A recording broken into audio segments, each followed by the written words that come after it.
Donkey Kong Bonanza is about a talented singer descending underneath the world to try and make their wish come true. This is an Orpheus story. Nothing else really matters. Song is a sign of all that's lasting and artful and in communion with the divine and man. Ezra Pound said, all art aspires to the condition of music. Here, having Pauline be the singer, a kid who becomes real, individual, rather than an anonymous, non-verbal pile of rubble, having Pauline represent song, the makers of Donkey Kong Bonanza align song and art with possibility, vitality, the infinite and innocent. Pauline's chaperone is, of course, Donkey Kong, brutish, without real speech let alone song, a deeply physical as opposed to ephemeral presence, and most of all, an animal bent on material activity. He is Kierkegaard's immediate man, plunging ever deeper into the world, unhaunted by interiority.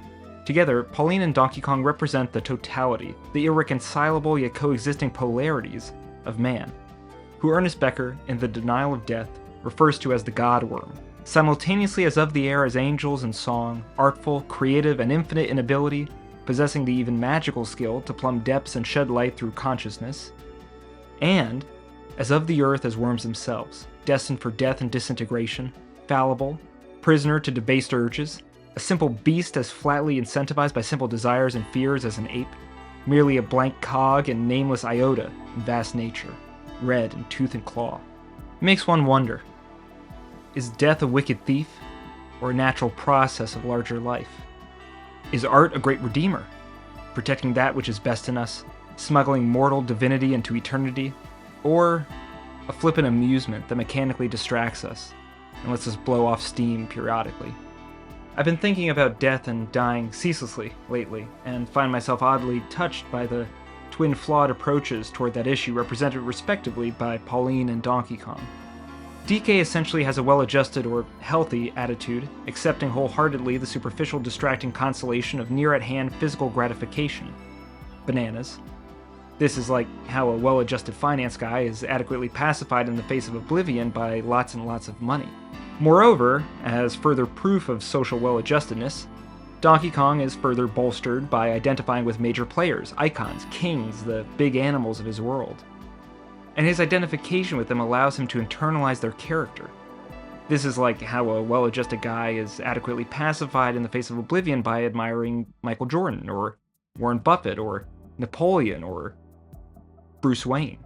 Donkey Kong's defenses against the dread of death tie him closer to the goings-on of the material world around him, and to a social fabric. Remember, he wears a tie. In contrast to the well-adjusted Donkey Kong, Pauline is essentially neurotic.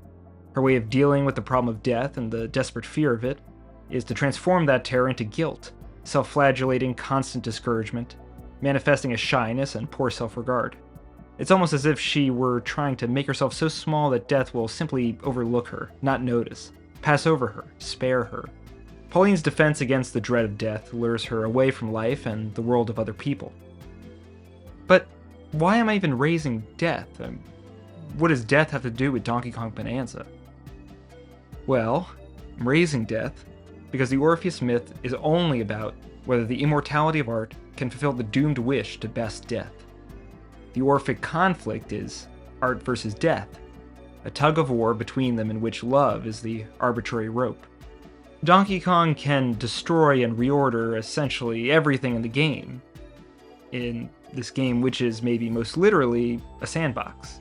Pauline's song is, in contrast, directional, clearing a way through the Kong-made chaos and acting as the compass needle that lets you navigate. I raise this point as further confirmation that this is a game about making and unmaking, design and disorder, art and death. Of course, if we're going to actually talk about the relationship between love, death, and art, we're going to have to talk about Xenoblade Chronicles 2.